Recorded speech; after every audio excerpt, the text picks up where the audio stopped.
We are live. Uh, Jens and I coming to you live on a Friday. We do this every week, it seems like. Yeah. This is a weekly thing. But yeah, how was your week been? It's good. Yeah, I kind of like last week. I really enjoyed not only having to work 4 days. So this week was a rude awakening with the 5 days. But no, it's okay. Yeah, I don't do much during the week anymore. I don't know. I'm just kind of lame. I get tired, especially Mondays after work. Yeah. um, but I did make it yesterday. I made it to half price book. But yeah, I only picked up one. Now it's Yeah. um, Show what you picked up. yeah, I got excited. Yeah, yeah. Um, yeah, they had some Charlton comics, and I was looking up ever since the that interview with Master Sanho Kim. I hope I'm pronouncing that right. Um, I've been looking for stuff from him, especially that Bloody Mermaid. Whenever he showed that off, I really liked that art. So I looked this up. It's one of his covers, and I thought at first this was part of the art, but it's actually like a tape pull. Um, so that's a bit of a bummer. But yeah, they never where I go in my area. They usually never have like older, like much older stuff. I sent Otaku a bunch of pictures of some Jimmy Olsen and stuff like that I just never see there. Yeah. Um, and I found a couple of Green Lanterns, but at the end, that's all I picked up. It wasn't 100% worth to me picking something else up. So yeah, I'm getting picky about two. It's more about quality over quantity. So I mean, there's obviously stuff that I find and I like, but um, yeah, if it's not really 100%, I'm not getting it. No, that's a cool pickup. The Charlton pickup. Those are. I know Charlton comics are out there, but I think the real key is to find them in like high grade because that's Yeah. rare. It's rare to get that, but it still looks like a great copy. But it's unfortunate about that tape pull. Yeah, that's what I was thinking. Because I mean, yeah, it had a from like the overall quality. I mean, the spine Yeah, is pretty good. It has a couple right. of things wear here, but there was another scary tales. So this has Steve Ditko did the art on the inside. There's another scary tales where Ditko did the cover and the inside. Um, that one actually, I looked it up. If that one was high grade, there was a lot of would have been some money there actually. Um, but it was really really rough. Hey guys, Tyler, Ron, how you guys so doing? happy Friday. Happy Friday. Yes. Hope you guys had a great week. Thanks for joining. So, all right. Anything else? Any other pickups? I know we checked in last Friday, but Yeah, it I don't was think I was. Yeah, you were live on. I think. Yeah, I was just joining. I wasn't on there. So I can show from last week. So basically, I picked up two at half price book. So this one here, I was kind of surprised it didn't have a back and board. So Assorted nice. Crisis number one, first print, Ooh. was just nominated for the Eisner, right? So kind of happy to find it just because I want to get that graded. It's definitely, even though it was like without a back and board, I must have found it the same day because there's not a mark on it. So I want to get that one graded. And this one, I talked to you. It's again, it's one of the official reprints, but I just love the cover, and it's a lot more. I paid 20. I think I paid $20 for this one, so That's a nice pickup. much cheaper than the original Silver Surfer number 4. I think it is. Yeah.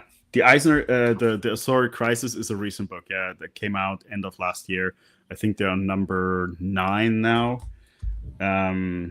Yeah, I don't know. That's like one of those things where I'm thinking of like recovering some money, just because I do want to read the story on Azoric Crisis, but I don't know. The cover is not speaking to me. Like all the other ones, neither is like it's a little bit on the But I heard the story is pretty good, so I'm um kind of want to read that. Yeah, so the reprint fantasy masterpieces, pretty decent condition. And then on Saturday, I did some yard sales. Didn't find anything in terms of books. I seem to be like always hitting them when somebody had already picked up a short box or something. I got a microphone, really cheap. Nice. And then my wife kind of had it, but I wasn't ready to stop yet, so I went out to one more comic book store, and I found, just because I saw it from yours, so this the Wonder Woman 88 DC Beautiful. Universe. Yeah, paid $10 on this one, which I thought it was worthwhile. It was in really good condition, and yeah, then I went to the half price book in Linwood, but I don't know. Like I was going through a lot of stuff, but in the end, I just put it all back. Just yeah, it just didn't. Yeah. It didn't have that special something like that. I really had to take it home. So Yeah. Well, I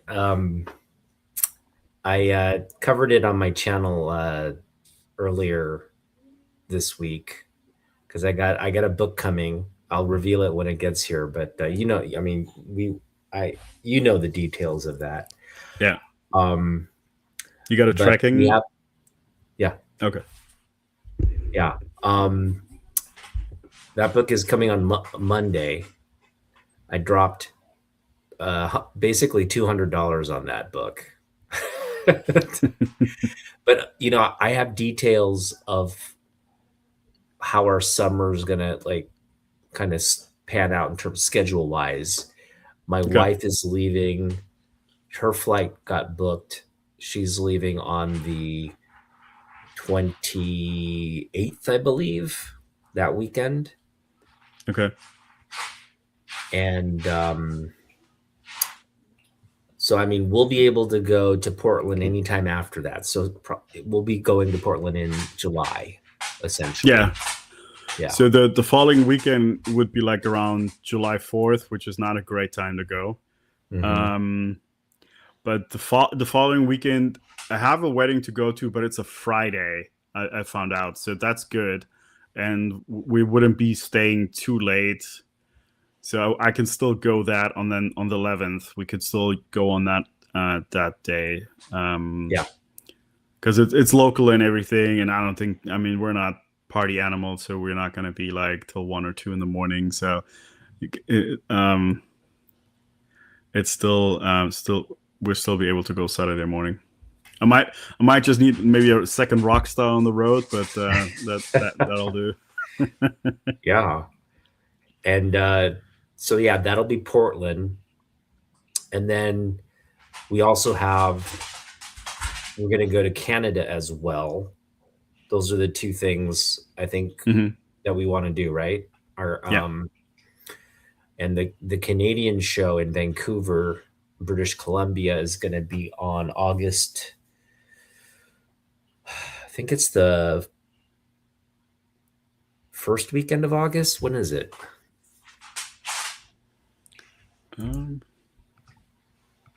It's like the first.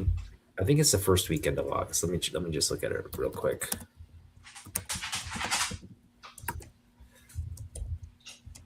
Do you remember the specific date? Probably not. No.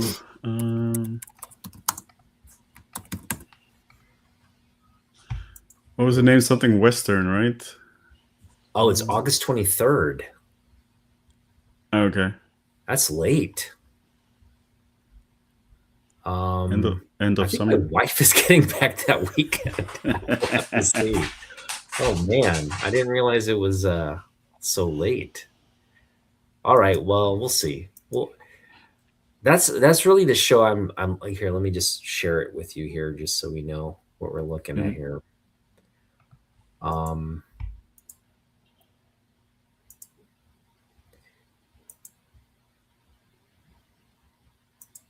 where is it? Here we go. So yeah, this is a show, but I think my wife's getting back that weekend. Actually, I think that's the actual date her flight gets back. So we'll have to Oh, see. okay. Yeah, it's weird. It's like I thought she'd be gone longer. Because she's leaving in late June, so she'll be gone all of July and most of August. Okay. So this is sort of, I guess, it's a wait and see, I guess. Yeah. Yeah, It's it's also a weird that it's on Sunday a too. Sunday, Yeah, right? it's a Yeah. Sunday. Um, but yeah, okay. I didn't realize it might conflict with my wife's return, but we'll see.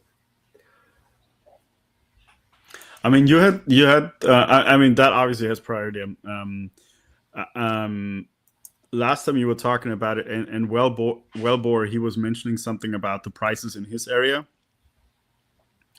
and I saw some when you clicked on the sponsors, because I lived in Vancouver, BC for like a year, and but I only went to like gaming stores at the time, and despite um the conversion rate, they were still pretty high in some places. I mean, the prices were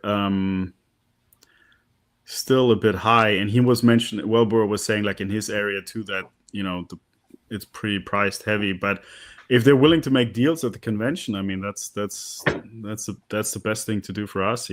That's when the conversion really kicks in. If you haggle in Canadian dollars, and then you take in consideration the exchange rate, which works in our favor. So Yeah. No, with the exchange rate, and if you again, if you work out some deals, right, like you do typically at a show, um, the potential like savings for a big book is really worth the trip. Like it's yeah, I went last time, and the value I brought back um, was pretty incredible. I mean, obviously there's gas and things you have to calculate, but it's like a 3 hour drive. It's not like it's a not full too tank of bad. gas, really. Yeah, it's not too bad. Like I said, Not too I bad. used when I was there, I came back like first every weekend, then every other weekend. So Yeah. trip isn't too bad. But yeah, I've got I roughly have about 200, a little over 200 left in the budget.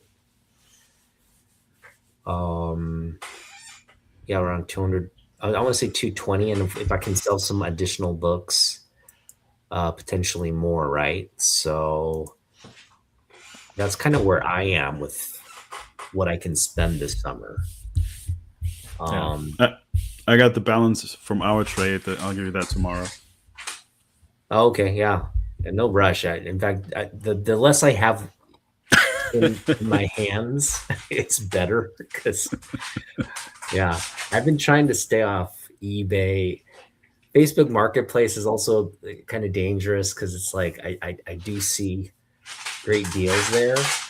Really, for me, it's been the opposite. Yeah, Well, part of it is they're not local, and I can't trust. You know what I mean? There's like you said, there's no real transparency around this. You send them money, and then you're expecting them to trusting them to ship the book and yeah, all that. So those are. I mean, I obviously they're attractive deals, but I don't do them because it's not a safe platform still. And for me, I only really focus on local pickups potentially. Um, and so I'm seeing a lot of stuff like related to because I'm into sports cards as well a little bit. Okay. So I've been seeing some of the sports cards pop up, and yeah, it's been anyway. I'm just trying to just not look at that because I don't want to get sucked into spending more. I want to really save our budget for when we do make these trips and plan to Yeah. focus. Yeah, it might. I mean, I usually try to keep it when I go Facebook Marketplace, like in an area. Um, like so like within 5 to 10 mile radius, and prices are insane. Like $10 comic books are like 80 to $100 or something like that, just because it's 90s, it's worth a lot of money, and it's just crazy. I know that whatever I posted, I know I overpriced it a little bit because I expect people to haggle. um but even compared to them, like my prices are like super cheap. I don't know. Yeah, I've also priced mine to sort of haggle as well. I have a couple posts. Haven't Yeah, been that's getting too much uh, response to that though, so we'll see. Yeah, yeah. I saw you posted a slab. There's a couple actually in my area that they're decently priced, but I guess that's not the kind of stuff that people buy on Facebook Marketplace maybe that often. There's that that J. Scott Campbell MJ cover that was so popular in a 9.8. I think for 400, Mhm. which I mean it's a lot. It's a lot of money, but on if you look at what it goes for online, it's actually a pretty decent deal, and it's been sitting there for weeks. So Mhm. Yeah, I mean, it's anyway. Like I think in terms of the way I'm approaching this summer, I don't know about you. I do have budget there, but I'm trying to be strategic with it. Just get the best value, but also pick up the books that are on my immediate sort of wish list, want list. So really being like, kind of like this, just not trying to get distracted from the game plan. In fact, you and I are going hunting tomorrow, yeah. and you want to talk about where we're going to be hitting up? Yeah, gonna go hit up Ancient Comics in what is that, Burien? Yep. Or yeah, Ancient Comics, and then we'll hit up All Star. No, is it All American? I keep on saying All Star because I always think of the All Star covers on the comic books. No, All American Comics in Renton. I was thinking if we had time to squeeze in. Remember that other place? It's like near Renton, or we only checked the dollar bins there. They have like I forgot what they're called, and we didn't Oh, really that find bookstore. much there. Yeah, yeah, yeah. I mean, You I want don't to know go if it's there? worthwhile to. I mean, if we have the time to fill in, maybe. Because last time we only checked the dollar bins and not so much like the back issues. Hmm. But it depends on the time, because I think worthwhile will be Ancient and All American. I just find them, to me, they seem like better stores for searching back issues. So it just depends on the time. Yeah. Um, so you want to dig through the back issue bins at that place because we didn't really do that last time, right? Yeah, yeah. If it fits in, let's see how we do. Yeah. Um, Yeah, I'm not I'm opposed to looking. that idea.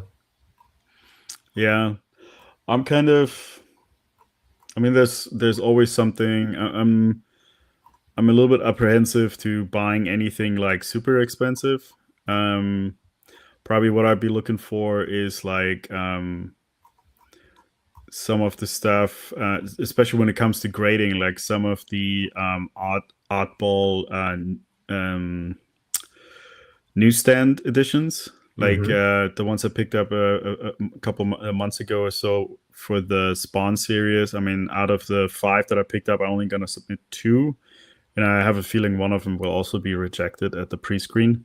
Okay. But I've been going through some stuff, and some of the here and there, if you find a newsstand on something that might seem like the cover, you've seen it 100 times, but there are some rare newsstand ones that there can be some value attached at a good grade. So that's the kind of stuff I'll probably be looking for, because it doesn't break the bank if I pick up some things, and it could be a good return on the investment.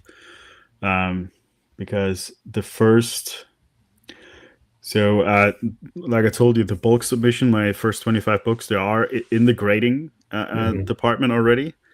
So Oh, okay. it could be back soon, and I'll do a live stream unpacking. I'll promise myself, and you talk me into it, not to look at the grades ahead of time. So um, I That's invite hard. everybody to. I invite everybody to come and see me cry live on stream when I look at the grades. um, yeah, but so with them coming back, I kind of want to keep the flow going. So that means like around the same time they're coming back, I want to send out the 9A pre-screen, and yeah, stuff's expensive. It is. When you told me, because we were thinking about submitting one of the my books for the autograph, or sorry, the signature verification for an older book, right? An older book Mhm. grading plus verification. Um, and just the service was like what, $72, something like that. Yeah, yeah, it was $72, 72.50 or something like that. Yeah, Yeah. that's for the grading and the signature verification. Hmm. And then the shipping there and back would be an additional, like, what'd you say, $40, 42 or something? Yeah, it's 14 going out, and then like usually like around 30 coming back. I actually thought about that because in October I'll be in Portland at the Retro Gaming Convention with Marcel, Hmm. and I could drop it off, and I could save you the $14 at least. Like if I have the um the Oh, envelope and everything ready, I can hand it to CGC, and then it'll be probably around $100 then for you to grade the book, because you wouldn't have to pay the $14 shipping. They still charge you the shipping to you, but I can hand it to them, which I'm probably planning on doing a bunch myself for that weekend. So when are you going? When is that? I think it's in October. Let me look it up here real quick. PRGE. That's an option. Yeah, Yeah. that's an option. I think I could do that. Um, There, yeah, I mean, if I have $100 come October, that's definitely something we can do, It gives you extra time. It frees your budget for the summer, and then you just have to sell something or else or whatever by October. right? Oh yeah, the ninth through 11th is there it is. Yeah, and so my friend Marcel, he'll be flying in. He's been wanting to go to that one for a while. So and we probably gonna do like the whole weekend. I used to go just Saturdays. I would drive to Portland early in the morning and then come back in the afternoon. I was so tired always because by myself it's a bit boring. So, I mean, it's fun to do things, but same as going out on a comic hunt, it's just more fun if you have friends with you. So, um, yeah, No, that'll be fun, I think, because um, you guys haven't. This is like your first time doing comic book stuff together. It sounds like, right? yeah, yeah. Technically, yeah, that'll be fun. Comic book, yeah. When I last time I was in Germany, we went to a small game convention in near where he lives. That was fun too. Um, and going back to Portland retro gaming, last year I remember seeing a one vendor had comic books. I don't know if he sold anything or not, Hmm. but there might be some, like myself, there'd be some overlap for some collectors that do a little bit of both. Yeah. But I'll be more interested in getting comic books. On my video game stuff, there isn't much on my list that I still want to get. Maybe actually a couple comic book related games. Some comic book really. Okay, yeah. I was thinking you would eventually get into stuff like that, but Yeah, it's been like kind of separate for you up to this point. yeah. I haven't been in a rush to pick it up. So just kind of because I knew when that he's coming, I might get it that day. There's only like a few things that I want. Like there's like maybe Batman for the NES. I would love to pick up that Wolverine with the Jim Lee cover. That game is just so bad.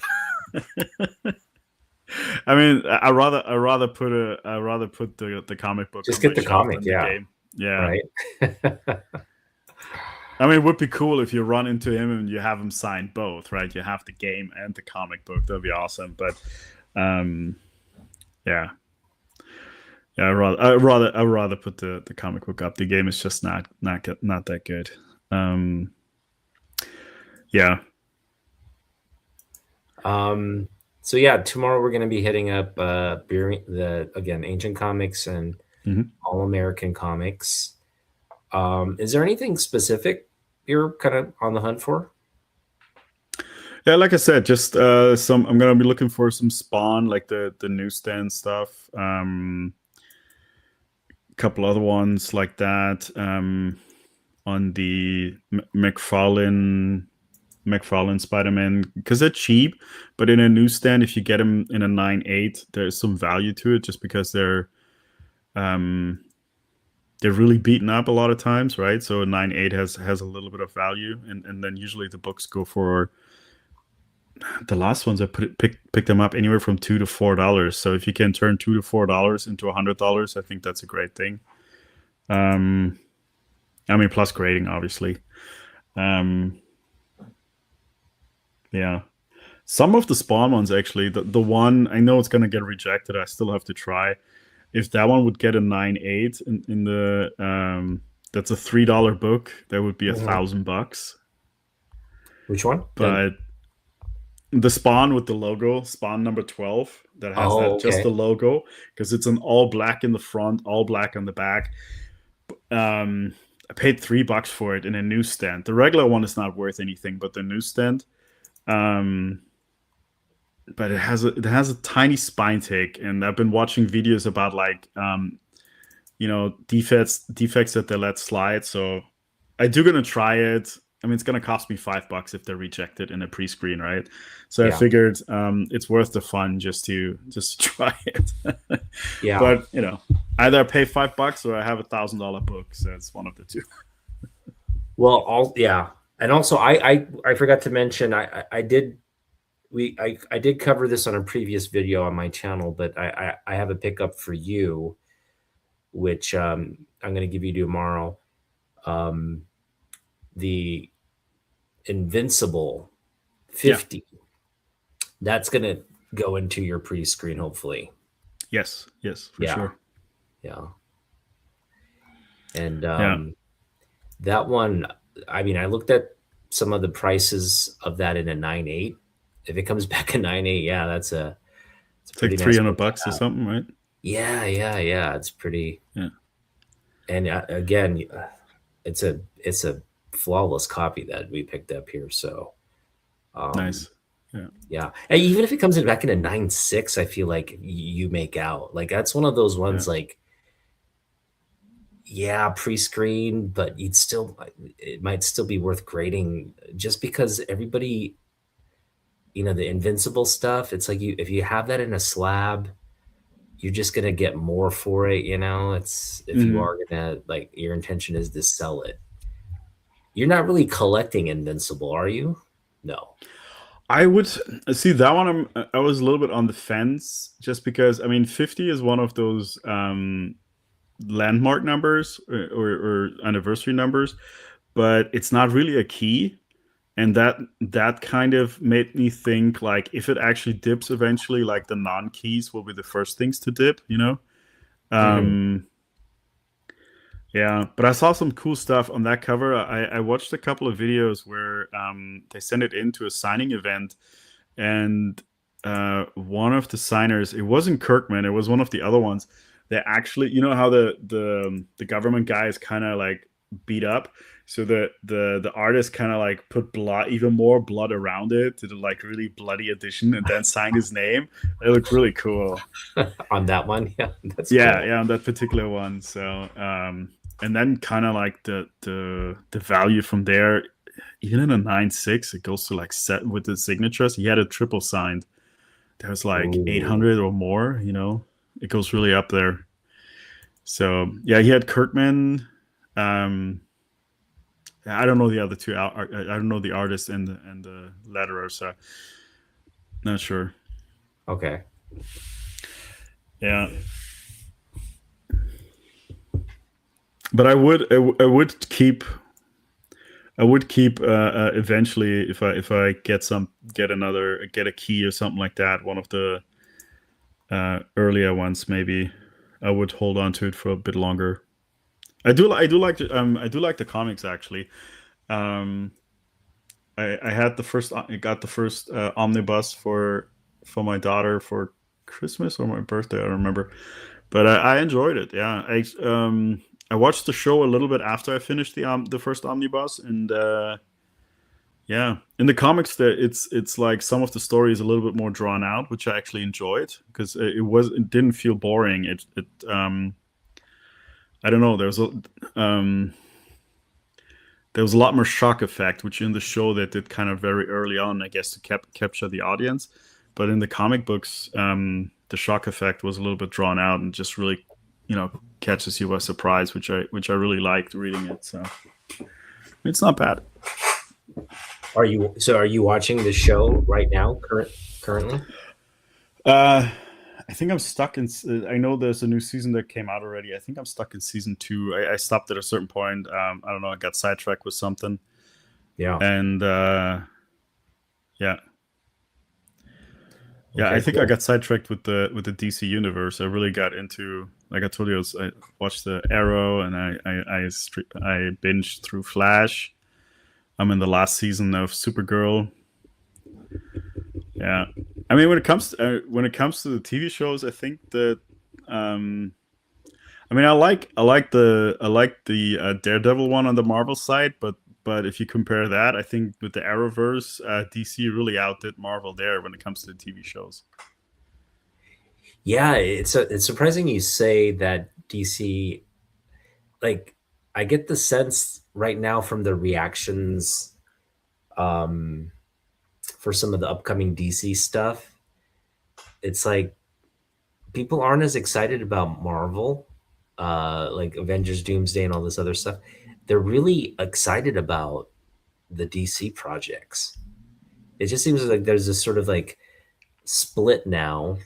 You have a like kind of a fading Marvel camp, but you also have just this like camp that was like we're more about comic books, right? It's not like Hmm. DC or Marvel. It's more about just comic books, and the entire comic book community is excited about the DC stuff.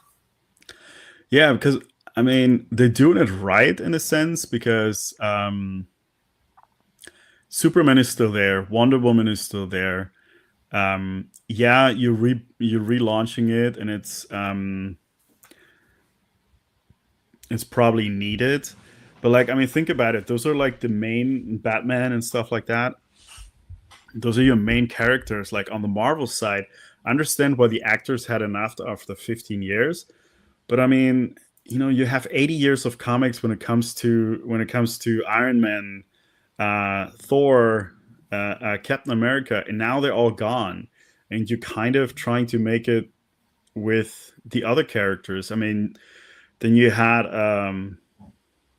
uh, Black Panther. Then he passed away. Unfortunately, I mean, they are still have a possibility to make it, but like, you have all these main characters that they were part of comic books for so long, and they're just not there anymore. It just doesn't work, I feel.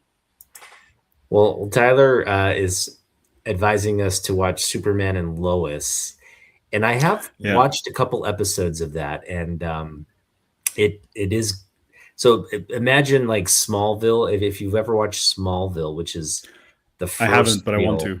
yeah, it's the first real Warner Brothers television adaptation that started the whole thing, right? It started the Arrowverse. It started all the subsequent spin-offs.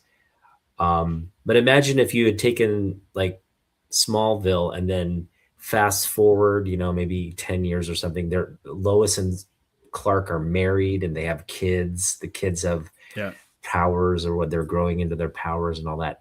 It's a really if you're a DC fan, it's the continuation of that, and it kind of plays out the whole. They return to the Kent farm, like Lois gives up her. No, I think she gives up her like journalistic career or whatever. And Lana Lang is like a journalist there or something. It has all the makings of like something I would love to watch. So it's always been there for me as something to catch up on. they appeared in the in the Arrowverse, like in definitely in Supergirl. They were there a few times, and I do like the actress that's playing Lois. She was I liked her on the show The Grimm. Mhm, mhm. Um, always liked her.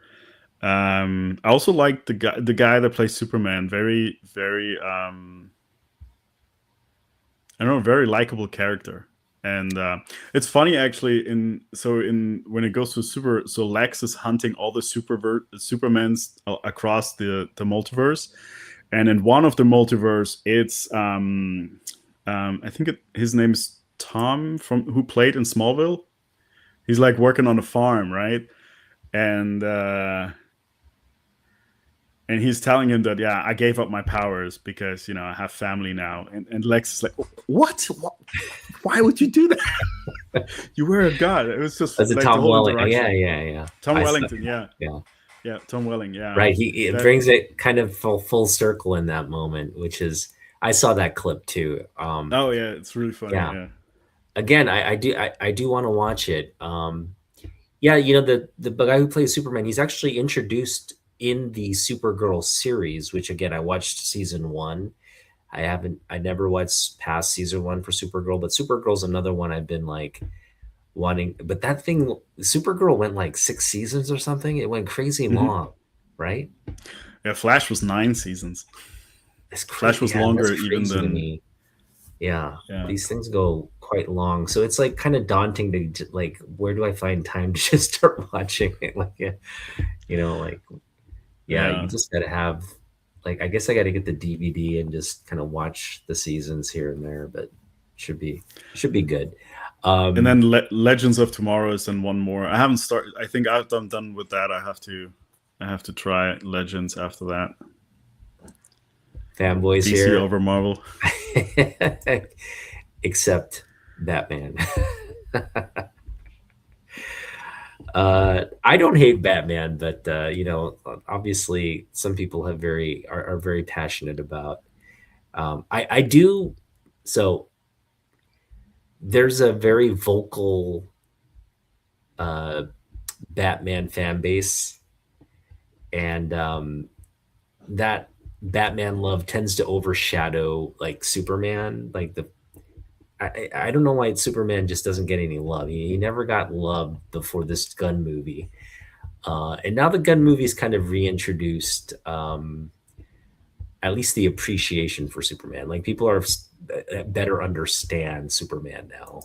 I feel like because he was just for some reason people just thought he was a boring character and all this, which for true Superman fans, you know that's there's no basis for that reasoning, right? It's something that people who don't understand the character would say. Um, but yeah, it's like DC. If DC's going to have success, Superman has to be one of the foundational characters of that. If it's not, then you don't have a real good version. And right now, that's what I love about this reset with Gunn. Gunn established that he's like, we're gonna start with Superman, and that's the basis, and he's building on really the success of that first project. So I'm happy to see that. There's a I was going through some of, like, I always sneak up in IMDb. So there's actually also another TV show that Gunn is doing, American Villain. Have you heard of it? No. So American Villain is actually going to be around Jimmy Olsen, and Oh yeah, I heard about this. It's they're doing like crime like it's like investigation. yeah, crime investigate. It's like a single episode type, one story arc thing. Is it gonna be animation though, or what? No, How are they gonna do it? no, there's not much there. They only have I guess they casted Jimmy Olsen, Skylar Gisondo. He looks familiar. I mean, he has that look of Jimmy Olsen. What has he done before? Uh, I know he's gonna Vacation. be in Oh, the pair. he was the Jimmy Olsen in Superman when Yeah, he yeah. popped up. It's the same guy. Okay, yeah, He's gonna be hosting like it's kind of like I don't know if you remember the like Tales from the Crypt or what's the other show? It's kind of like a Twilight Zone type thing where like he okay, comes in every week and he's the host, but he's like, this week we're gonna look at a tale of something, something, something, and he just introduces it. But I'm just wondering if it's live okay, action or animation. That's my question. He's going to be hosting it week to week. yeah. Yeah, unsolved mysteries. Uh, Thanks. doesn't color mixed. Yeah, it doesn't say much. Okay. Well, yeah, Yeah, that looks like it's going to be good as well. Yeah. I think episode one, they're going to do like a crime, like noir type story around like Gorilla Grog, if I'm not mistaken, right? yeah. There's no episode details, so not here at least. So Okay. yeah, Interesting stuff right there. I mean, that's fun. That's the kind of fun stuff we're talking about. That's at DC right now that you didn't really have with Marvel. Um, and I think DC's learned a lot because they're late. You know, Marvel had the initial success with all these like crossover, like, and they've learned like, okay, if we're going to introduce our universe, we've got a huge volume of characters too. We got to be really thoughtful in how we introduce each piece, but they're doing it full integration, right? There's no like they're not killing certain characters off. It's like everybody's in the DCU is game for this introduction, and I like yeah, how they're doing it. yeah. I mean, on the Disney Plus, I mean, Marvel had a bunch of great shows, but like, I mean, one season and then it's done. Like, I mean, Moon Knight definitely deserved more time. The Hawkeye show was really good, but one season and then they just abandon it. It's just not enough. Just have to Yeah, I take it and think run with it. Supergirl's is gonna drop an F bomb in. That's what I've heard. There's gonna be an F bomb dropped in the Supergirl movie, so we'll have to see how kid friendly it is. Um, they released a clip. Did you get a chance to watch that clip? No, not yet. And the only clip I watched today was I finally watched the teaser for the Lanterns. That's good too. Yeah, I'm actually of all the things right now, I'm most excited about the lanterns. I'm Yeah, just I know there's been some initial criticism and whatnot, but the most recent trailer they dropped for that, oh my gosh, it looks so good. The way they're yeah. setting up, And Fillion is coming back as Guy Gardner. right, Yeah, right. Nathan Fillion's in it. That they're just gonna like tease the Green Lantern core, so you could. This is why I want to pick up that Kilowog first Mm, appearance, because once he shows up, it's like everybody's that book will just skyrocket. And and again, it looks that the show is HBO, so it's like going to be super violent. It's going to have language. It's an adult oriented show. Like hmm it's not for kids. And I think that's a good way to introduce the lanterns. It's just like it's not going to be too comic booky. It's going to be kind of like gritty and there's a realism there. I just love the tone of the show right now. It Yeah. looks really good. Yeah. Oh, going back to Supergirl for a second. So I read so audience who attends Supergirl at an AMC IMAX theater on June 25th or 26th will receive a free copy of Supergirl Woman of Tomorrow #1. And I've seen like in the variant stuff from other comics, I've seen like these variances. At first I thought like, oh, they're gonna give up the same stuff they gave out on Superman Day. But actually, I think I found a possible copy of it. Let me share my screen. Share screen. And this one. Nope. I didn't share entire screen. So this could possibly, because I was looking up on their key collector, this is coming out on June 26th or 25th. There's that one, and then there is sorry, monitors overlapping, and then there's a virgin variant of that. So one of the two might be the one that they're giving away. And for some of the like other movies, when they've done that, they're worth they're quite collectible after that. So, and that's actually a really good look cover. Well, Let me I'm say. glad you brought that up because again, summer of Supergirl, there's going to be a lot of Supergirl stuff, but that Adam Hughes cover, Mm-hmm. they're reprinting that. We got to go and pick that up. That's going on sale Okay. next week. So that's Okay. something I have to just like save five. Well, I think it's like maybe $5.99 cover or whatever. I gotta save like $5 just to pick that up. Um, Okay. Oh, next week. Okay. it's yeah, you know the cover, right? That I'm referring to. Yeah, yeah, yeah. The one that Yeah, that we the have Adam as Hughes signed. cover, Okay. right? Okay. Um, Another Let thing me I, see I here. I really need to pick up, and I'm gonna share my screen now. Yeah. Go ahead. Do I have to cancel? I think, hang on, is this KFC is doing.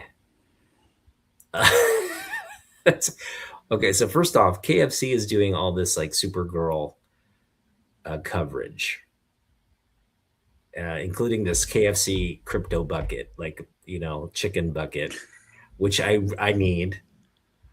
I love KFC, and so I'm gonna pick that crypto bucket up.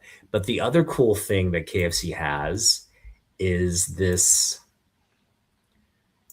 comic book, Oh. which is right. It's this Colonel Sanders. I wish. Hang on, let me. That's the homage to Green Arrow Yeah, lantern yeah, where he breaks the lantern. right. How cool is That's this? pretty cool. It's That like looks really cool. it's finger licking. Never again. I don't know why, but I need this book. It's got like the 0 cent there. It's a free promo book, Are but they giving it's it away with the meal or what? well, it looks like it looks like it came out in like 2017. Oh, okay. So I guess it's not. Um, I thought it was from the Supergirl thing, but maybe not. I got to When find was out the it? details of this because if this is coming out this summer at a KFC, I just got to pick it up. But it may not be the case. We'll have to see. But definitely, like yeah, that like the crypto bucket here. That I mean, Yeah. I mean, you're just getting that with a bucket of chicken. We like This will Uh, just stink up my room. Basically, I have like a bucket of chicken grease, like just rotten in the corner. So that's definitely something I want to. Are they doing a crazy popcorn bucket too? Because I mean, that's like the Yeah, latest thing. probably right. Oh yeah, they have. Okay, they have one with Lobo. Oh, do they? Hang on. Yeah, yeah. Okay. Just go. Oh, you want me? Okay. Because like some of the popcorn buckets, like for Masters of the Universe, I mean, like it's insane. Like you have a soda that's in the size of the sword, then you have the entire castle Grayskull, which is the popcorn bucket. I mean, they're going all out. Let me see where Yeah, these present. popcorn buckets, they're like collectibles in themselves, and some of them are really well done. Some of them are just kind of like, well, but Yeah, you give me a questionable, like the one crypto. from Dune. Hang on. Have you seen it? You know which No, one I mean, right? The man. questionable one, That looks cool. the Lobo one. Yeah, I would get that. I'd Let's get see if there's that. anything else. You get a crypto plush. Yeah, the Yeah, Warner Brothers store has a bunch of the Supergirl merchandise as well. There's a lot of crypto plush. There's a lot of crypto.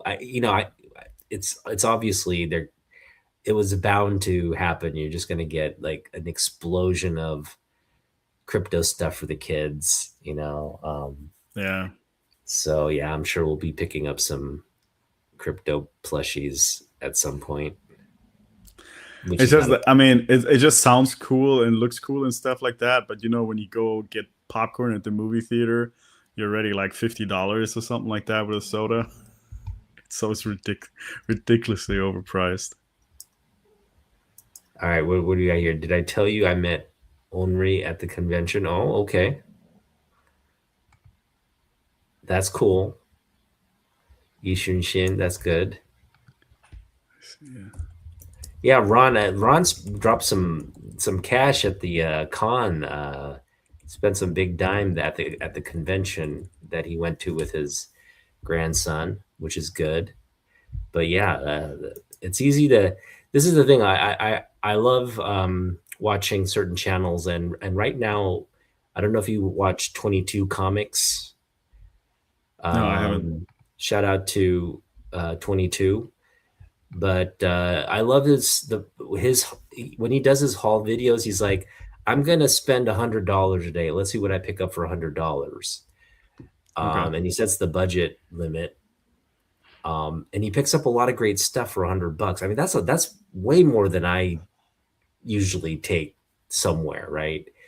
Um, but it is easy to like spend it all. If you want to spend a Oh, for hundred sure. bucks, you want to spend $1,000 at a comic book store. It is very easy.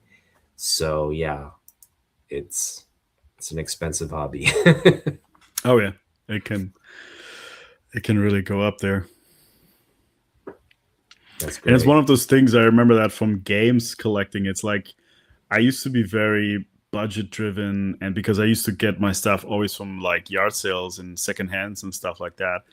But it's like, is that one purchase once you say like, okay, I'm spending now $100 on this item. After that, spending $200, $300 doesn't feel so crazy anymore. It's almost like you lit the fire and it just keeps burning. Spoken like a true junkie. You have to convince yourself. Yeah. Yeah. Let me show you what I am focused on picking up tomorrow.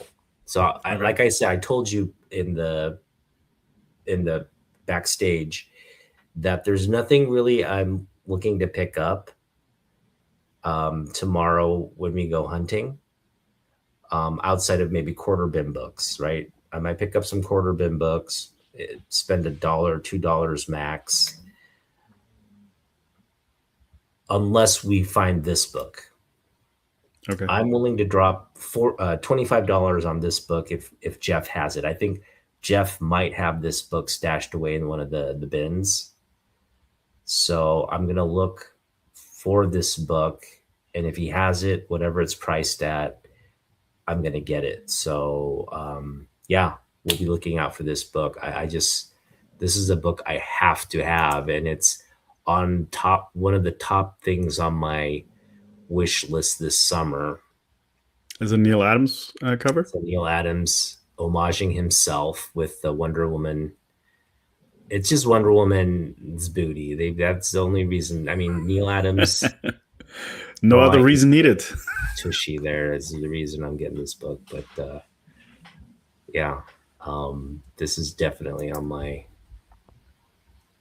top, the top of my wish list right here. So if we run into that book tomorrow, it's coming home with us. But outside of that, yeah, I'm trying to like limit what I spend, at least until you and I go to some of the places we plan, right? Like I don't want to just go there and look at books and come back empty handed. So I need to be able to resist spending some of the money I have for the summer and pick up stuff there. Yeah. No, I mean, middle of the road or something like that. I'd be okay. I don't think I'll be picking up anything like big time either. Probably keep that for yeah, for convention or something like that, or Portland if we find something like a super deal. But yeah, we'll see. I don't have I don't have anything like major on my list. Just a couple like newsstand ones. Last time I found that Deadman cover, but I didn't. It had some spine ticks, and I didn't realize it was a second print. And actually, kind of like that cover. If he has like a first print, I might pick that one up again because it was only like $2 or something. Yeah, he had the. He also had the one key issue right on the top of the wall, right? That you were. Yeah, but that one that's probably $200 or so or more. The was it Strange Adventures? Yeah. 20. It was not first Deadman. I think it was second Deadman. Was it second 205, Deadman? 206. Yeah, Okay. yeah, Yeah.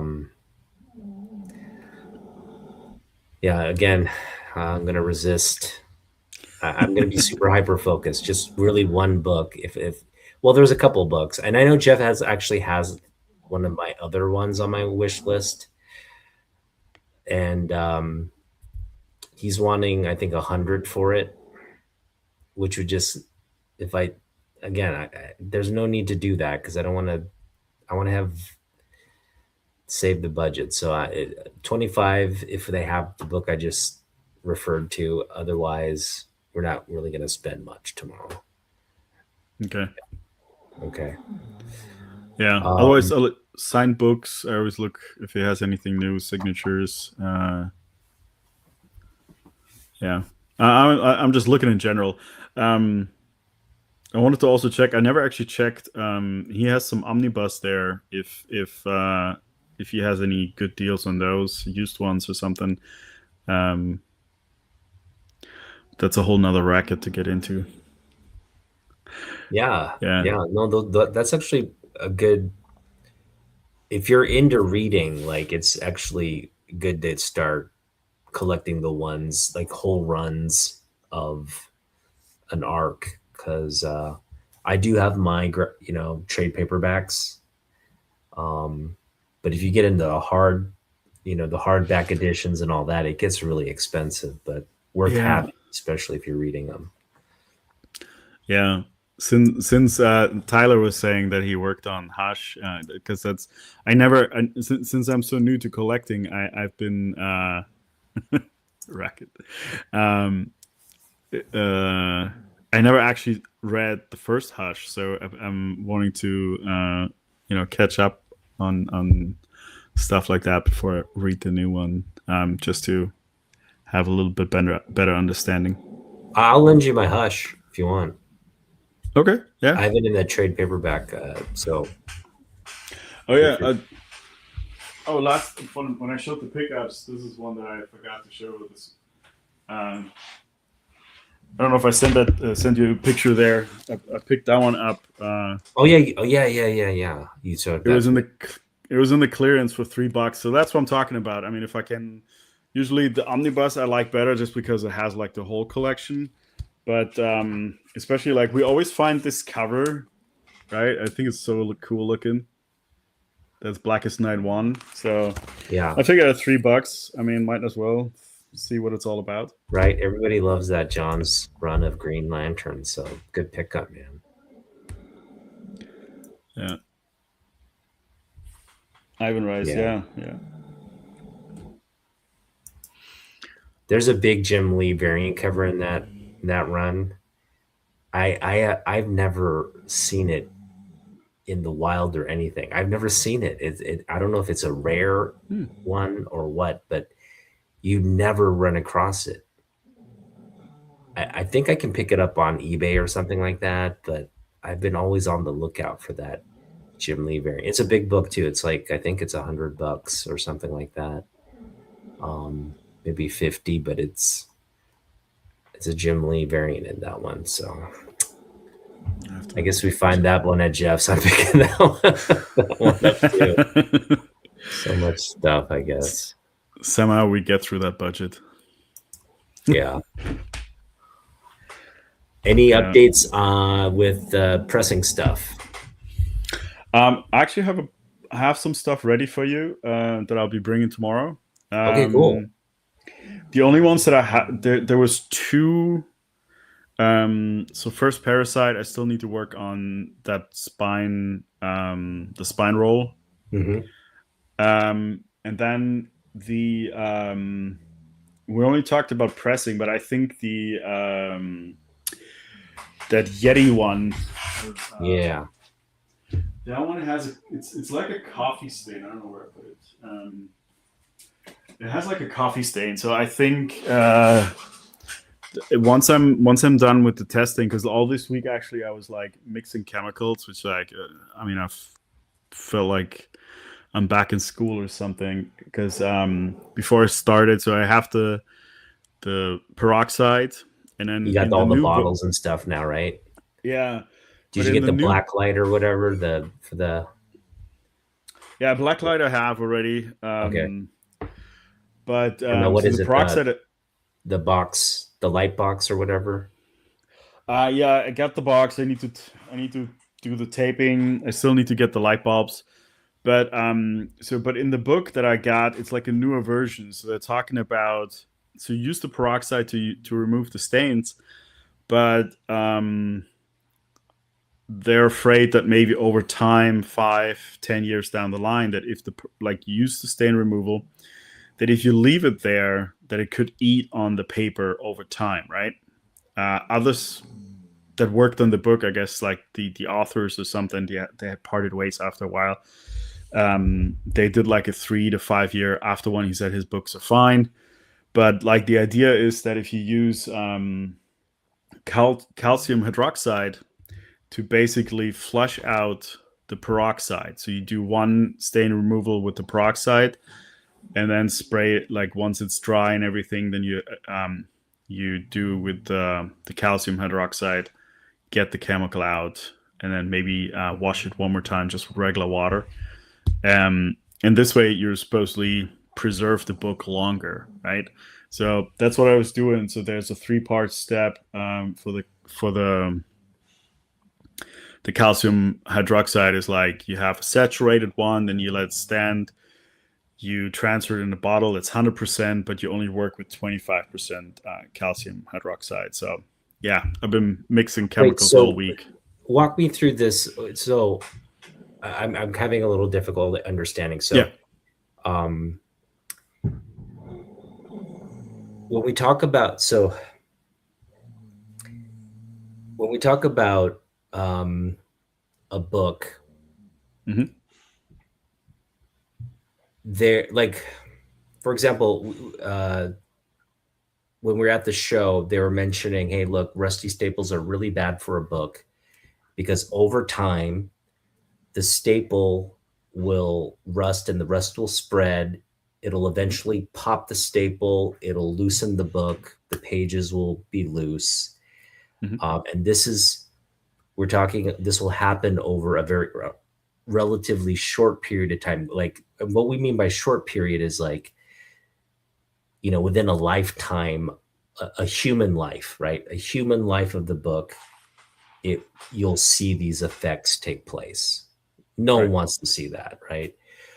But when you talk about like even minute things like finger oils, right? When you touch a book, like fingerprints, finger oils, this is introducing uh, acid oxidation, which will like over multiple lifetimes, right? Will degrade a book as well. Like you'll Mhm. see the paper start to deteriorate. So you really want to be as kind of sanitary as possible because the the decomposition of paper, there are things that will accelerate it. Right. But I don't know how like salt. I don't know. So these like salts, right? Because that's essentially what like bleach and things of that nature are. Mhm. Um, would that have the same like deteriorating effect or preservation effect? I would imagine it'd have the opposite effect of Well, like so maybe that's the theory, because I mean we have, like, some of these methods haven't been around for. I mean, there's the paper companies that do their own thing. They've been cleaning papers forever, but like on the hobby level, right? So the way it's done, um, that there is the possibility, especially if we're talking about slabbing the comic, um, that it's like basically in in this casket of if you will, like all closed up, and that it could be that if you use this chemical on it to remove a stain, that if there's a residue of it, that it then, like the peroxide, like it could over time eat on the paper, right? Okay. And that's why the new method that I'm reading about is like you're supposed to use the peroxide to, and it's very, I mean, it's a very minute percentage of, like, it's not very, it's heavy diluted, right? um but like you are cleaning the stain first with the peroxide, and then basically use it again to clean the peroxide off. And with the staples is less of a problem because you right away after you applied the liquid, you put it in the press, right? So it heats up right away. The moisture disappears immediately. And so the staples are not really like getting rusty that way. The problem is more if you do too many of these sessions, that you aggravate like the spine and stuff like that. If you're trying to do too much, right? Um, then it could be harsh on the book. When it comes to like restoration, like what CGC would say, if you, for instance, like you remove like they can tell that the book was completely stained. You removed like the center of it, but there's still staining from it. Then they Mm. could tell that you did something to it. But if you like get rid of all of it, or for the most part of it, then it's not considered. Um, what's that? Not the purple label. They have one more. I think it's qualified, right? Or conserved. Reserve. Yeah. Um, I mean, it can still happen, right? Uh, but a lot of people had success with it. Okay. Yeah. These are things to consider because, man, it you think you're helping a book, but if it's like leading to its faster faster decomposition, that's something you want to Sure. avoid. But, yeah. Yeah, and that's why I kind of like I. It's something. It's something that I want to learn to do for the books that might be worth doing it too, but it's not something that I want to focus on. And it also, like, in the book, it talks about, like, because you're gonna spend like a lot of man hours on it, right? So you don't want to do this like down the line. You're obviously testing with dollar books, quarter books, whatever. because you don't care what happens to them. But like, it's not worth to pick up like a $2 book because it's stained, and then it's, even if you work on it for the whole week or something like that, it's never going to be worth more than $10 or something like that. You know what I mean? So it has to be something worthwhile where you can make an impact that will upgrade the appeal of the book. And also, if you like, let's say it's a really expensive book and you can bring it from a 5.0 to a 7.0 or something like that, right? Where you Mhm. can see the monetary increase, right? Yeah. But if you, but there's certain books like even like the Hulk 340, right? Bring it from a 9.0 to a 9.2, it's not really worth all the work, right? It's there's a bump in value, but um, it's not even worth the cost of regrading and spending an hour, like 50 hours work of some, you know what I mean, like if you Yeah. were to do that.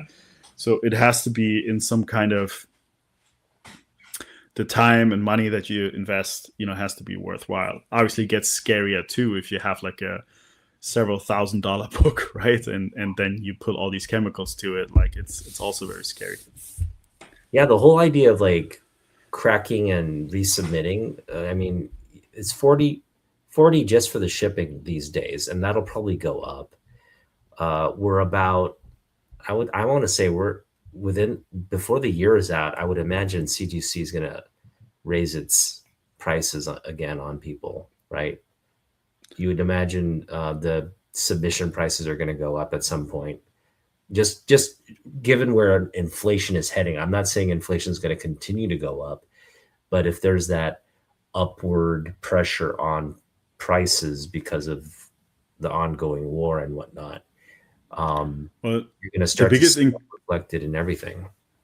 yeah, the biggest increase for everything has already been like, um, the USPS just raised their prices, I think beginning of May, which is significant, right? Yeah, so shipping is I don't know. Did you watch Mint Hunter James, his latest video? No. So he's talking about shipping experience, but one where he talks about like the shipping costs. So he pre-ordered a statue 3 or 4 years ago, and sometimes statues really take that long, right? So he the statue was paid off and everything, but now they want to hit him with $1,200 for shipping. And so he canceled it, but there was a non-refundable deposit of $200. I think he showed it was like a $600 statue or something like that, but $1,200 shipping, which probably has all the tariffs and stuff like that included. So he loses $200, but it's better than paying $1,200 to ship it, right? I mean, that's crazy. That's insane. That's I insane. kind Yeah, of was like, again, you're getting a CGC to grade a modern book, slab a modern book is 25, but you're paying more for shipping. Think about that, right? You're yeah, like paying $25 to slab a book, 30 but actually. the shipping is cost more. I mean, where's the incentive to do it moving forward? Um, Yeah, that's it why. seems rather like counterintuitive at this point. Yeah, I mean that's why I try. That's why I try to do it in bulk, right? That's where Yeah, you'd have to do it in uh, bulk. I have to do it in The bulk 9.8 because submission actually it seems very smart.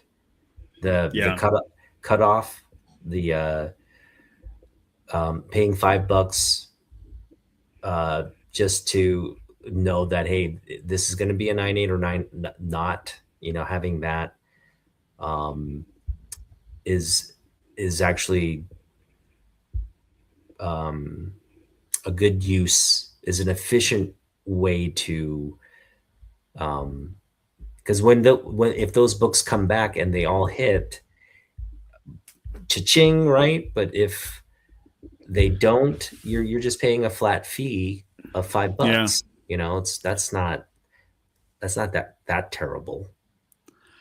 yeah. I mean, you just really have to be honest with yourself. Like, I mean, like I said, there's a one Spawn. I'm really taking a chance on it because that was one is like borderline for me. But with others, like I've taken stuff out where it's like there's no way it's gonna get a 9.8, right? Because you don't want to have, um, it has to be like from 25 books. I'm hoping that at least 13, like I have to be over half for it to say like this was successful or not. Because I've seen actually one older video from James where out of 25 he had 2 slapped and the rest was rejected. I mean, Jeez. that's a waste of money, right? Because you're paying the shipping and everything like that, and then certain books like newer stuff, right? So if it's a $5 book and it's okay in a 9.8 but not in a 9.6, so yeah, so basically then you spend another $5 on it, and it's basically not worth it, So, but yeah, I think in bulk is where it still makes sense because like for the one that I have in there right now, paid $681.50. All of them will be graded, and that will bring it. I thought it said $28. So let's double check the math. It's late on a Friday, so I can't do it on my head. Yeah, $27.26. That's shipped there and back, per book. Because it's $30, but I may have the membership, so I get 10% off. And then everything else, then yeah, 27.26 per book. Oh, they calculate the shipping per book? No. It's a flat rate, but Yeah. I was just saying like it was $681.50 for everything, and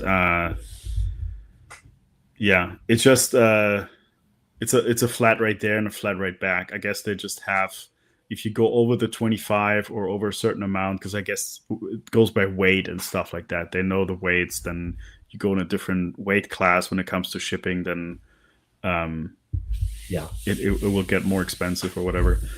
But yeah, but I do have to sell some stuff to make this worthwhile. I can't keep all them. I mean, space is one thing, but also if I want to keep this going, I definitely need to keep some. I need to sell some of the books that are coming back. Yeah. And I don't know if you're going to do a pre-submission video or post-submission video. I don't know when that video is coming, but I am curious to see what you put in the. You said you had 27 books so far. Yeah.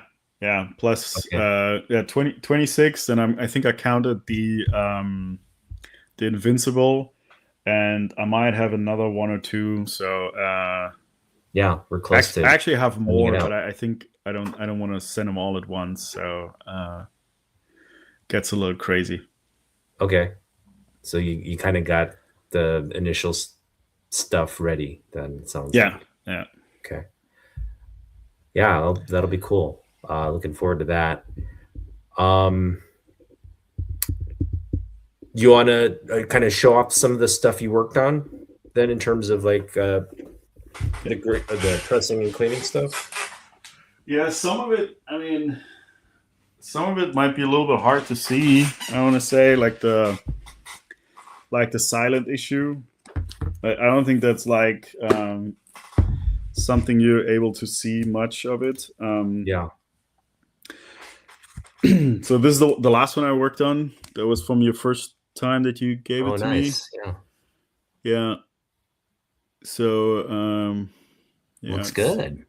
Yeah. Yeah, I did some dry cleaning. I got some new erasers, so that one came out good.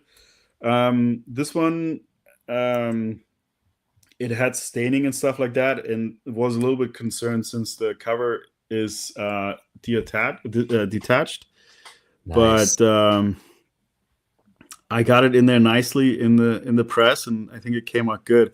It does, like I said, it does have some staining, but it looks way better than it did before.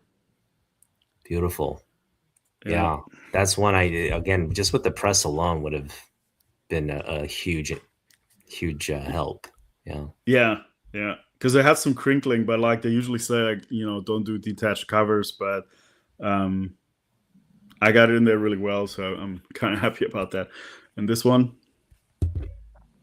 Yeah, this one you said had a what was the issue on this one? I didn't see it initially. no, there's like there's some stain on the inside, but it wasn't. Okay. It's not actually. Yeah, it's like on page 1 or 2 or something like that on the side. So I don't know if somebody spilled something, but I don't think it would be worthwhile to work on it. The cover didn't get anything, so it looks really nice. Cool. Yeah, this one was a little bit rougher just because um, to work on it, it's a little bit brittle. Oh, you did this But one. Okay, cool. yeah, It looks so great. on the back when I was cleaning it, there's a little tiny tear on the back when I was like doing with the eraser really light, and it kind of like right away tore a little bit on the back. That's fine. That's fine. But I think it Oh, it came looks out good. beautiful. Nice. That's the Um, one. Did you do the chemicals on that one then? No, no just chemicals. All of eraser. these are just dry clean, and Okay. because it didn't have any stains, I just had to be very careful. The spine is brittle, right?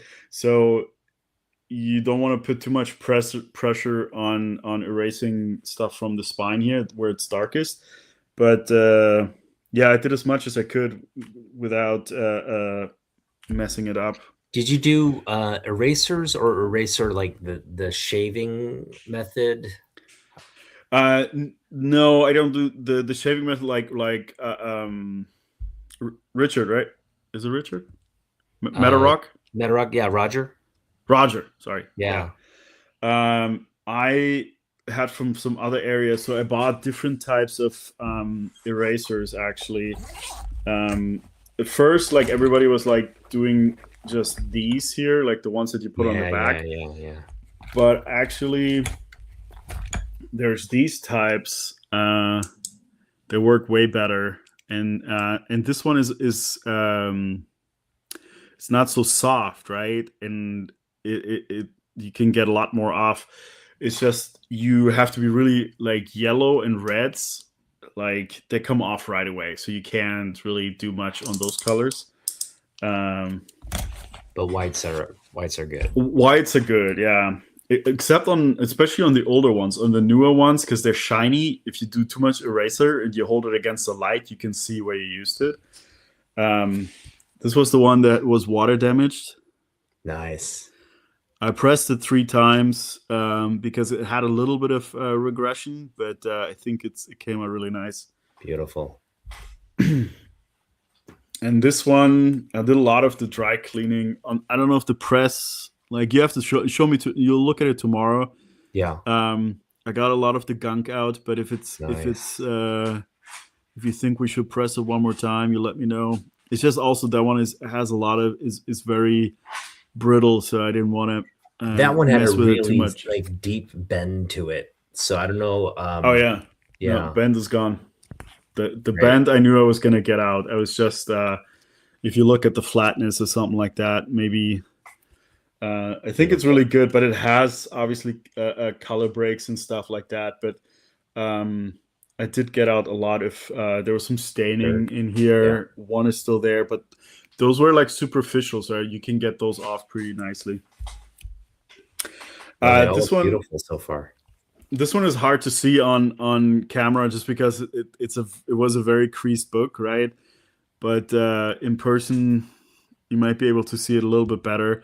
And I can press, like, if you think maybe I should press it one more time, I can do it as well.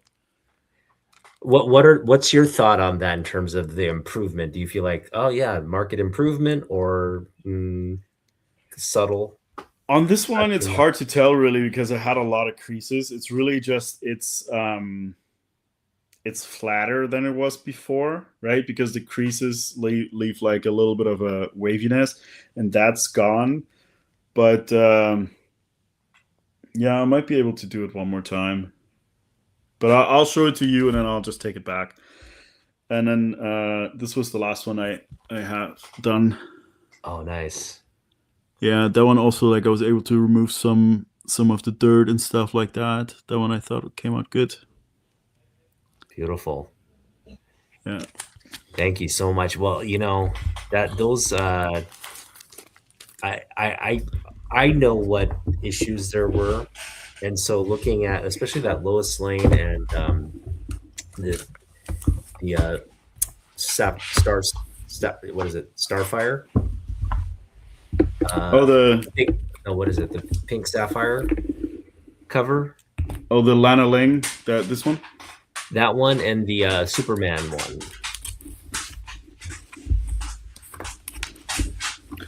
Oh, yeah.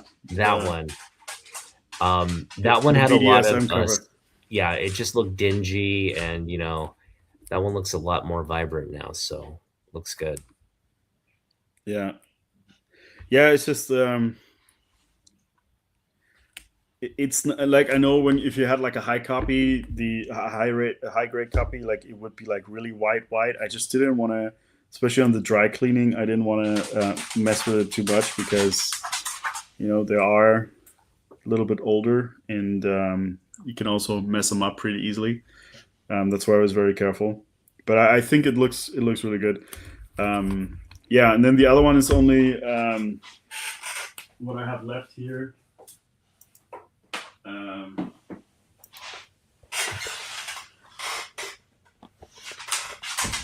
Kurt's Card Care on books by any chance? I'm not, Brand. I'm not familiar. Japanese tissue paper. Oh, I think I know what you mean. No, I don't. I don't. Is that stuff that you can really soak it in? Because there's some when they do like a real bath for them that they use that. I've not used that. Um, okay, so I have 3 issues left here. This one, there's an extra one in there, I think, because the staple is still attached. So I found it. So the second one is actually still attached. So I don't know if we want to necessarily put another one in there. But what I wanted to do first is I'm gonna be working on the spine roll, right? Then give it some rest, and then do it again.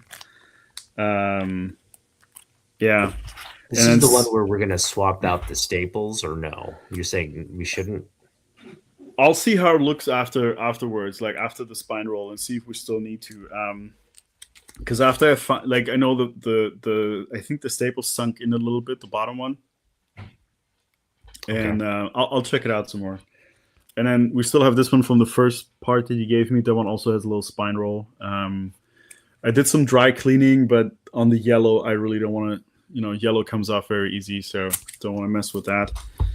And then this one here, I did the dry cleaning already with the eraser stuff. It is just, there is right over here is a coffee stain, right? Somebody put a coffee thing on there. Really? So Okay.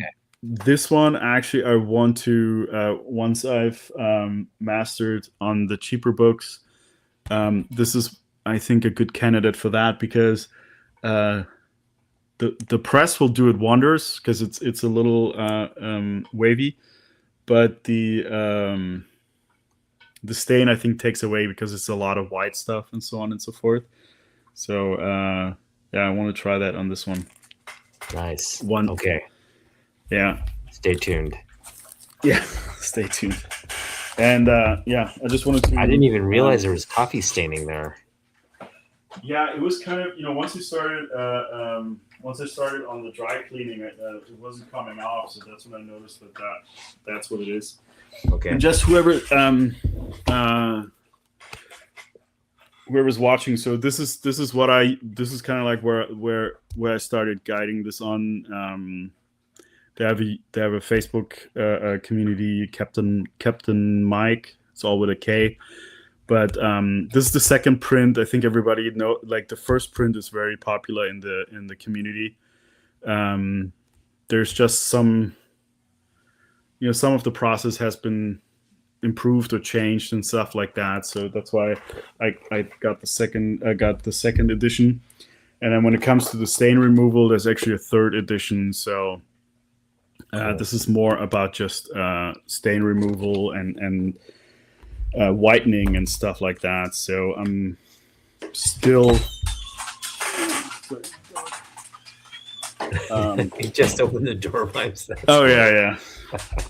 He's a grumpy old man. He just throws the door open. Yeah, so I'm still practicing with that. It's not what I want to do like the majority of the time. I would rather do just find stuff that needs maybe just a clean and a press. I think that's more worthwhile because, like I was saying earlier, like I have now like a whole chemical lab here of things and so many spray bottles and stuff like that. Yeah. Yeah. But I mean, it's good to know. It's good to know a little extra skill. What now? You want out again?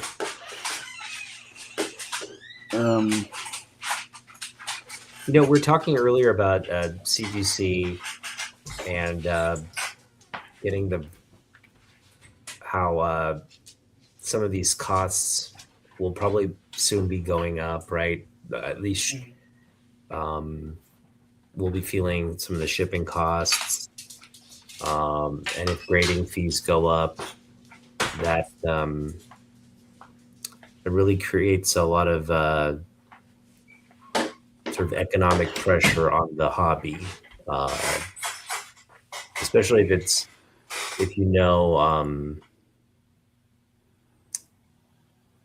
maybe it'll add value. Ultimately, maybe it'll add value to the having the book slabbed itself, right? That may be the a product byproduct of prices going up. But one thing I think where CGC has an opportunity to really uh, add value to the book, the service, is if they were to vacuum seal the book, so where it would just uh, kind of uh, lock in um, and prevent the oxidation. It'd slow down the oxidation process of the book. So you're essentially um, prolonging the life of the collectible. I mean, it's pretty much being done as is, right? It's sort of in an airtight mhm. seal. But if you were to just vacuum it, vacuum press that and take all the air out of that completely, then you're essentially creating sort of like a what's the word I'm looking for? It's like a preservation effect, right? Yeah. Where you're adding longevity to the book versus just having like air seep in and essentially just not have any um, yeah, I guess the current technique kind of does that, but if you were to really just kind of vacuum seal the collectible in that sleeve, it would really preserve it. Yeah, because I think you can see. And that's why I think what I'm thinking about if you have um, stuff like minor mold spores or something like that, but you get it graded anyways, you can almost see it like you can see it degrade under the plastic over years, right? Because it keeps growing, or the the rusty staple and stuff like that. It keeps continuing to to extend. Right. Yeah, That's why I yeah, want to get my because right now, even though it's in a protective holder, I'm not doing anything to offset. You know what I mean? It's like air's getting into the bag. That the bag, it's not completely airtight seal. Um, so getting it in a slab would. I mean, if we're talking like hundreds of, obviously it's within my lifetime, it's not really going to impact me, but maybe over the course of my son's lifetime, or if this is like a family heirloom type thing, it's like over several generations, you will start to see that book um, have impact, like age and degrade and get brittle and all that. So um, I think that's one area where if CGC were to develop a technique to like, this is a preservation service, right? Like when we slab your book versus you keeping it in a bag and board, this is gonna we take out all the, we clean it, we press it, we put it in an airtight, seal, and Mm-hmm. this will add longevity to the book. Obviously, looking long term, like hundreds of years out, maybe like 100-year preservation cycle. This will add longevity to the book. That's something most collectors would pay a little extra to have, right? If this is not just grade, but it's almost like preserving the book in a way that'll maintain its longevity. That's a different thing, right? So we'll see. Yeah. I wonder sometimes because I mean it's a from a business point, like I think they want you that over time, like um Reslab. reslap, yeah, like that the case gets cracked, something like that. You know, it's return business, right? You're already in for a penny, in for a pound. If you already have it in there, I mean that's I guess the other idea around it too. Because if you build something so great that your customer never has to come back, you know. Um, Yeah, it is. I've heard that. You want to kind of swap out the labels. Will like you look at the old CGC slabs, like the labels are crinkly. The labels are aging. mm, So just preserving it in plastic isn't necessarily doing anything for it. But and then of course they create this whole culture. I honestly feel like some of these 9/8 unboxing type videos, like these are, they feel like CGC is ultimately kind of pushing this idea of like, hey, get on all these 9/8s and see what comes back. And it gets collectors like, oh, I want to do this. And so you have all these books that are being submitted, um, which helps them, right? Like, but some of these like uh, accounts, they're submitting a lot of books. I'm just surprised as like how many 9/8 submissions they're doing. It's like every other week they're getting boxes back with 9/8s. I'm just like, at that point it's like, what's going on here? It's like you cannot have that much money to be like just well, submitting. it's also the because you actually like most of the or a lot of places doing like the pre-sale, right? Same way as I got the Deadpool, right? It was I paid um I paid for a 9/8, right? So they for a brand new book, and so they submit all these, they get them out of the shipping box and then they submit them to CGC or something like that. Yeah, so I mean it oversaturates the market that way, but CGC had to do something because I mean in their in the market height, it took you 7-8 months because they were so busy, right? Now, I mean, it could be like a month or something like that, and you have 25 books back. Um, because not when the prices started dropping, it was also not worth slabbing every book, right? Um, like some of those are worth now less than the slapping fee, right? Um, you see so many that are worth like $30, $25. I mean, Yeah. um, Well, the slab book I just got, I did calculate it. It does play a role into buying slab books versus raw books.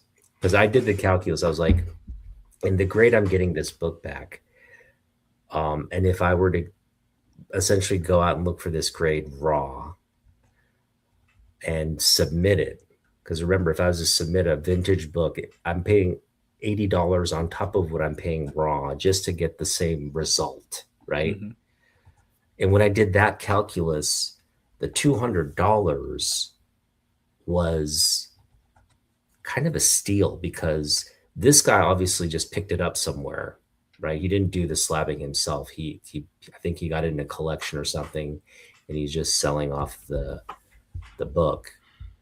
But um, if we're doing today's slabbing process where you're paying $80, right, on top of the raw value of the book, in that sense, I don't think I could have picked up a 4.0 raw copy for 100, $100. No way.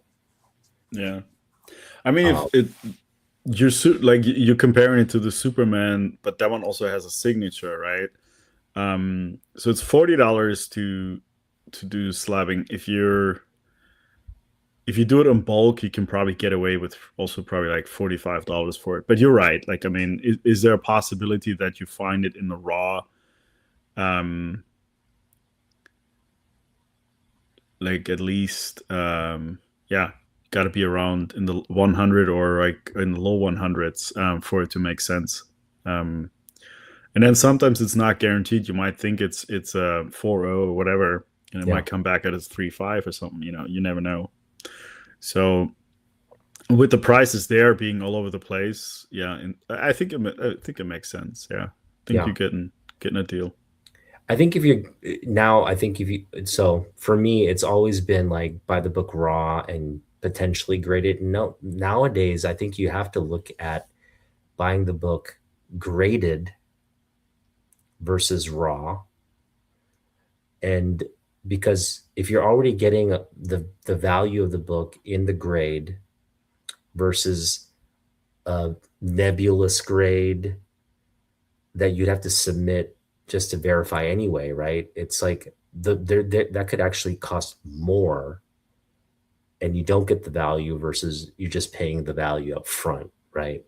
So Yeah, if you're going after a specific book that you want graded at some point, or like in a certain grade, I think it helps to maybe look at the graded books, just go after a graded book to begin with.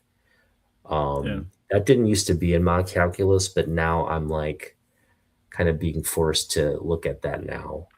But then that limits you. If you're trying to go after the high grades in certain books, I mean, it's it's abs. a yeah. I mean, I guess it's a case by case basis. Um, for some, it's worthwhile if you find the book in a good grade, like I mean, in good condition and stuff like that, and you grade it yourself, and you can save yourself some money that way. But like from what I've seen for this particular one, where it it seemed like because it used to be higher or something like that, so people probably graded it when it was at a higher price, and now it's coming down and stuff like that.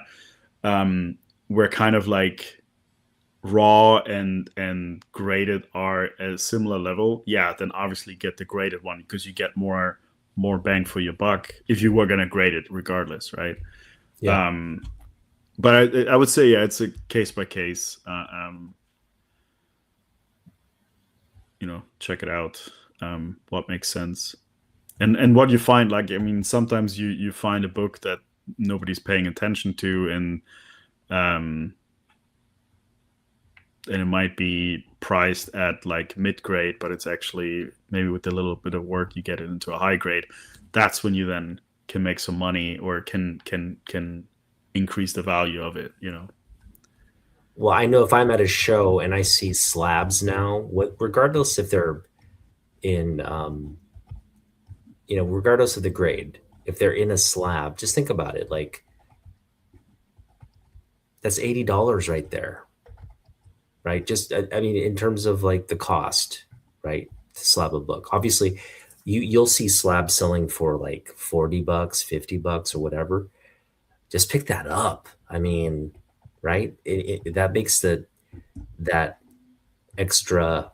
You're getting a discount there for essentially a slabbed book, even though it's, obviously they're like Jason has a bunch of those. Jason has a bunch of slabs that he's just selling for like $30, $40 because that's the value of the book. It's not the value of Yeah. the entire uh, cost of that book.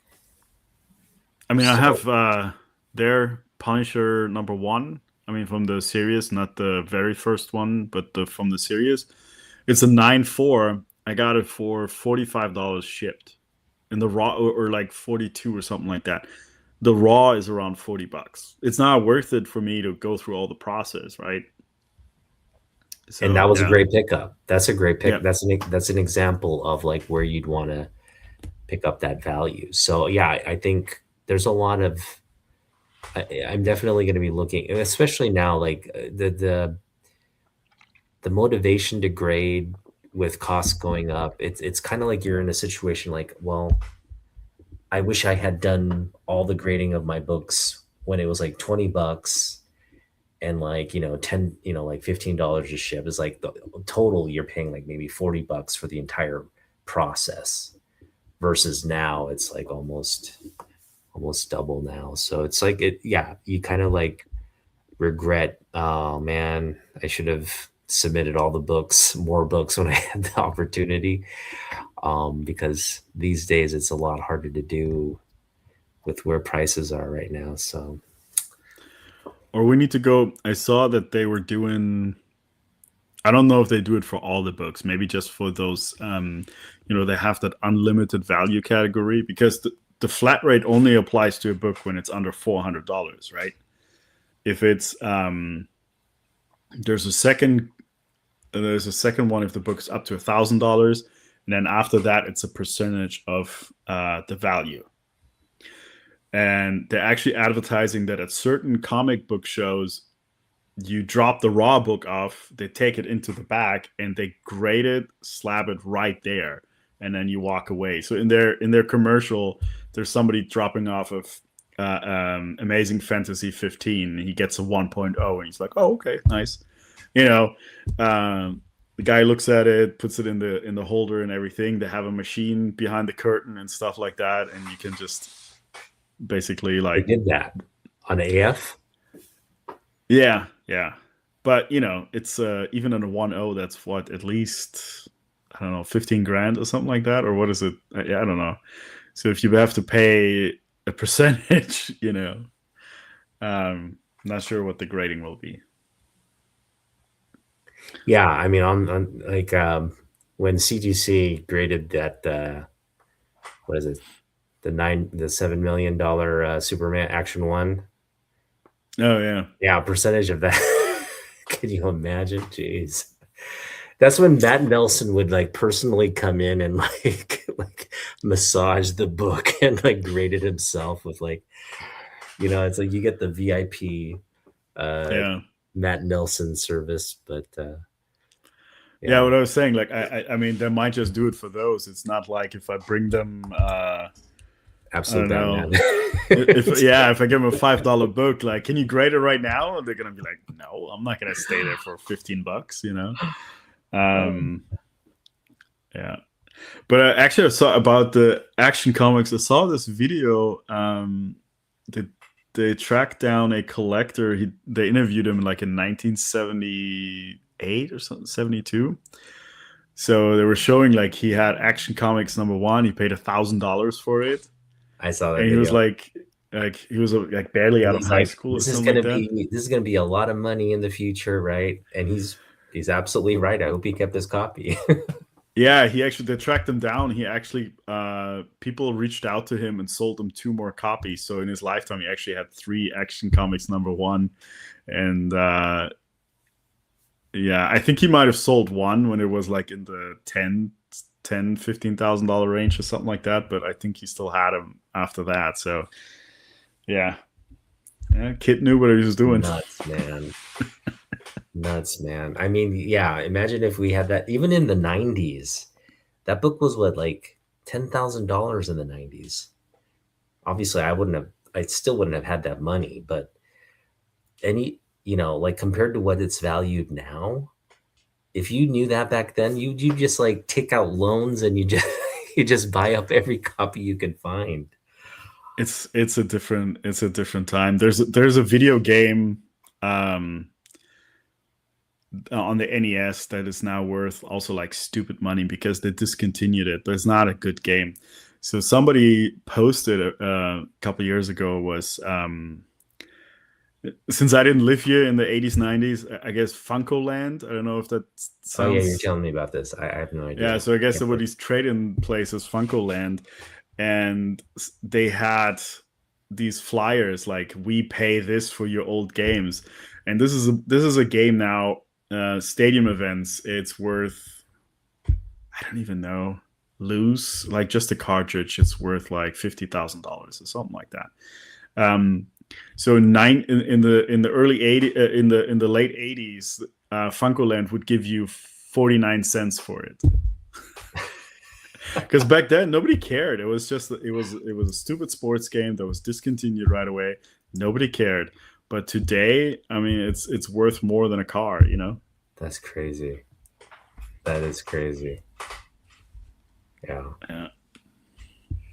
The That's why when Pokemon, we the Pokemon cards is another one. If I could go back in time, man, just buy yeah. up every freaking set. Don't even take them out of the bag. I saw that even like the Right? unopened ones, they're like Those were a bit more valuable. Yeah. $3 to $5 grand or $10 grand or I don't even know. Stupid money. Yeah. Well, all right. So tomorrow, what time you want to get started, man? What time does Ancient open? Is Ancient it opens 10? at 10. Um, You you know don't my have to go. time? You don't have to go to physical therapy, right? Yeah, I'll try to be by your place like around 9 a.m., like 9:15, and then we'll get going. Yeah. 9:15. Yeah, somewhere around there should be good. Yeah, set myself an And alarm then right and away. then you want to hit those maybe at least two places, maybe that bookstore. Then again, Yeah, depending on how long we spend at Jeff's, and then if there's more time, then we can hit it up too. It's because that one is like on the way to All American, right? it is on the way to All American. I mean, well, how much time did we spend at Jeff's last time? I felt like we spent the whole morning there because we We did did spend this time. same course and we pretty much left as Jason was about to close up, right? Like a couple minutes before he was about to close. We couldn't take the freeway though because they were all closed. Right. Yeah, But the yeah, traffic but you're cameras. right. But you're right though. We spent about like three hours or something at each place easily. But I don't think we're going to spend as much time this time Yeah. because we've kind of drugged through most of it. In fact, Ancient, if he hasn't refilled the quarter bins, but something tells me he's refilled the quarter bins because um I It's think been a he's month, right? focusing. Yeah, it's been a month and he's been focusing on that a little bit more now. So we'll just digging through that will take some time, but Jason's, I really don't see me picking much up there. I'm gonna dig a little bit while you do what you do, but once you're ready to go, I don't think I'm gonna be picking up too much there. So who Yeah. knows? Maybe he'll have a great book there. He always has the good Superman stuff, so who knows? We'll just see. He has like piles and piles of long boxes underneath those stands. Like, I mean, We could dig forever there. yeah, you'll Yeah. never stop. And the thing is, he still has signature books in a lot of those modern boxes. because I found a bunch and I let him know, and that's how I got on good terms with him. He's like, "Hey, thanks, buddy," because I was doing work for him essentially. I was like, "Hey, Mhm. look, here's a signed book. You probably don't want to sell this for $2, right?" So he's like, "Oh yeah, thanks." So there's still a bunch there, but you got to Maybe put in the you got to put in the work, and um, yeah, the problem is though, if you're like the one that we started to look at, that alien box, none of it was priced, right? So then you're doing the digging, and then all he has to do is like look up the current rate and like, oh yeah, found $150 book. Oh, thanks. You want it? I'll cut your deal or something at 140 or something. And if you would have priced it when he put it in there, it might have been like a $50 book or something.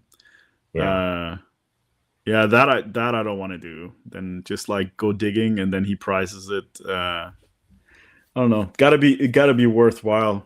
But Yeah, we'll hopefully see. We'll see. he'll give you a good if you find something of value in the like the $2 bin, like hopefully he'll give you a good deal on it. Obviously, yeah, I would feel. I mean, if you find an Aliens one in a $2 bin, the expectation for him to give you it at that price would be,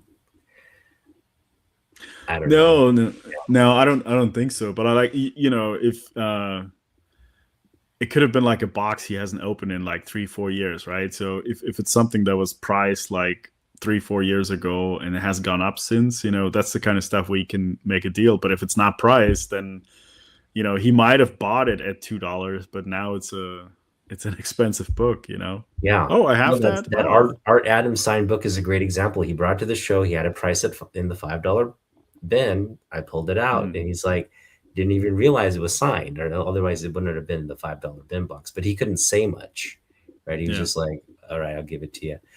But yeah, he was pissed off about that. He was like, "I don't want to sell this to you for $5, but I already priced it. So what am I gonna do?" It's like you missed it, buddy. So yeah, there's a Yeah. bit of that. So it's a bit of that. You got to know your inventory, and that's the thing, Jeff. That's what I love about Jeff at Ancient Comics. Um, if it's priced half off, and he's put a sticker on it, and it's like a signed book, he will he will keep the whatever he priced it at. He will not reprice it. No, no. So that's what I like about Jeff. But I don't know. I don't know if Jason would do that, but you could definitely try to hold him to it. But he seems like the guy's like, "Come on, man, you can't do this." You tug his boy out of like trying to sell it to you. Just probably Yeah. be like, "Hey, I'll give it to you for this," and like haggle with you for it. But I mean, if it's priced, it's fine. Then you can talk about it, right? You can even say like, you have somewhere to go, even if he wants to go up from it or whatever. It's fine. But if it's not priced, then you're basically just looking at unprocessed inventory, and it could be anything. Then. we're doing the work for him. Yeah, Yeah, that's you're the doing the thing. work for him, and then Yeah. all he has to do is like, oh, eBay says it's $200. I won $200. So no. Yeah. And that's pretty much a lot of Jason's inventory right now. It's just like lying somewhere. He doesn't even know. He has it loosely priced, like, you know, um, just bring it up to the counter and I'll price it for you. He kind of has that. It's like if you just ask, he's like, just ask what it costs. And like the lady in there Yeah. doesn't even know too. She's like, I gotta wait till Jason comes back because she doesn't know. She's like, what's this price at? I don't know. Yeah. So that is a little bit of yeah, a little bit of a frustration. His store's not organized. That's my main complaint about All American. It's like he's got great stuff in there. Some of it is organized, like the top table, but anything below, it's like I mean, to be fair, he has too much stuff for that space. Like I don't think you can organize it any better because you have too much stuff for that small space. And absolutely. and I mean, I even think that on the other side he had, was it 3 or 4 for $10? I'm pretty sure there's some good deals in there, but you're gonna have to spend the whole day digging through it. Well, that's what I'm saying. Like if we get out of Ancient early enough, um, and you really want to just get on the floor and dig through all of that, just box by box, there's value to be found there. I'm telling you, there'll be signed books and all kinds of stuff in there. It's just I've never taken the time. I've only looked through like the the S Superman section and some of that DC stuff. I focus on that, but there's an entire. I mean that those boxes go all around the store. So if you want to like actually be systematic about it, you could probably find some good stuff there. I don't know if my knees and back can handle that. I'll attempt it. I'll buy some Advil. I'll bring some Advil or something, and maybe a pillow for the knees. I don't know. We need one of those like low like chairs that like kind of move like one of those like what do you call it, like wheelchair kind of like automated like wheelchairs, and Yeah, just like dig with the sitting in that would help. yeah. Old man problems. Right. All right, man. Well, always great to connect with you right before a hunt, and Yeah, I'll see you around a little after 9 tomorrow. yeah. Um, and yeah, Jens and I will. I'll be probably going on if I pick up anything. I'll be going on to show it off tomorrow night. Jens will probably put out something, a On couple days Sunday. after. You're gonna bring the recorder and everything, right? Yeah, yeah. Yeah, that should be good. All right. Thanks for joining, guys. We will see you in the next episode. Peace out, guys. Bye, guys.